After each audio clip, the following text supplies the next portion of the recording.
That leaves the Panama Canal Zone.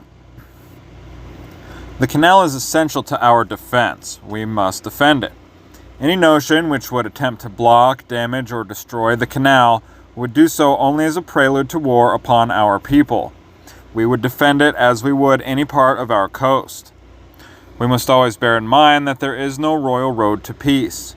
In recent years, and as the result of disclosures of World War intrigues, men and women have been endeavoring to chart new paths and byways toward the goal of peace. But no one of these paths alone leads permanently away from the danger of war. These paths are neutrality, take the profit out of war, referendum on war, total disarmament, mass protests, education of the masses, student strikes, and Oxford oaths. Let us suppose that all the anti-war measures that have been proposed were passed by Congress and placed on our statute books. Let us suppose that all America's youth of fighting age were to subscribe to the Oxford Oath against participation in war. This would not ensure the peace of our nation. Laws passed by Congress in 1 week can be wiped off the statute books the next week, and laws can be evaded. Take our neutrality measures, prohibiting the export of rifles, ammunition, and other products to nations at war. There are ways and means of evading such embargoes. Machine guns can be, as they have been in the past, whipped as sewing machines. Cannons can be camouflaged as locomotive parts and, with the necessary bribes, placed aboard ship. The proposed take the profit out of war bill also could be evaded by intricate financial jugglery such as was common during the World War.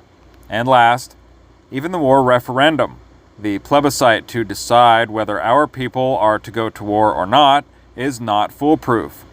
Don't you suppose that the American people could be roused by skillful propaganda to vote for a war in which we have no interest, even if a hysterical Congress did not previously wipe the law from the books?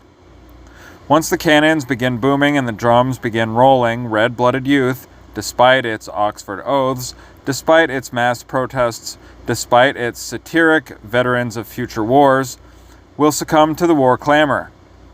Radio orators screaming their pet and smug phrases of war to end war and war to make democracy safe, and the newspapers shrieking in black headlines of war atrocities.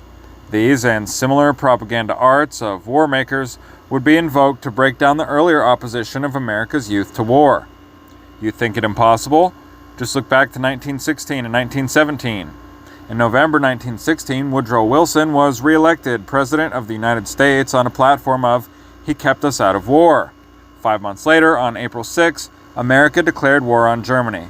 Anti-war sentiment can be changed to a war clamor in a very brief time. But it takes at least 9 months. That is the record for the Prohibition Amendment, for an amendment to be taken from the Constitution, and one such as the proposed amendment for peace would take considerably longer. And in that period, surely we should return to our better sense. At any rate, in the bitter fight that would develop in an effort to remove such an amendment from the Constitution, we would forget about the war overseas and keep the fight, with voice and ballot, right at home. There is nothing un-American in the Peace Amendment. When our forefathers planned this government, they foresaw no necessity for preparing for wars in Europe, for wars that didn't concern us. As a matter of fact, after the Revolutionary War had been won and after the new United States government was established, our Army and Navy were eliminated. There was no provision for an Army or Navy. True, we had a militia. That is, each state had its own militia. We still have them. We call them National Guards now. But the militia, the only armed force in the United States at that time, was not to be used beyond the territorial limits of the United States. If you look back into history, you will find that during the War of 1812, a certain regiment of militia marched northward toward Canada. When they reached the Canadian border, they refused to cross and went home. The militia then was for home defense, and home defense only. That's what our Army and our Navy should be. Home defenders, ready and able to defend our homes, to defend us against attack. That's all.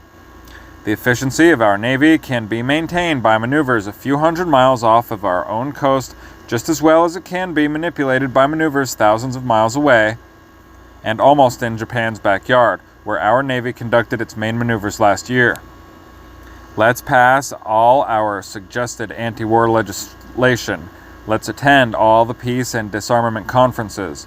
Let's have all the war protest meetings we can arrange. Let our young men from their Veterans of Future Wars groups. Let's do all this and more, but if we really want to make it impossible to have our young men sent abroad to fight the wars of others, then let us, by all means, insist upon adding the Peace Amendment to the Constitution of the United States. And the mother, the wives, and the sisters of the future cannon fodder must lead the way.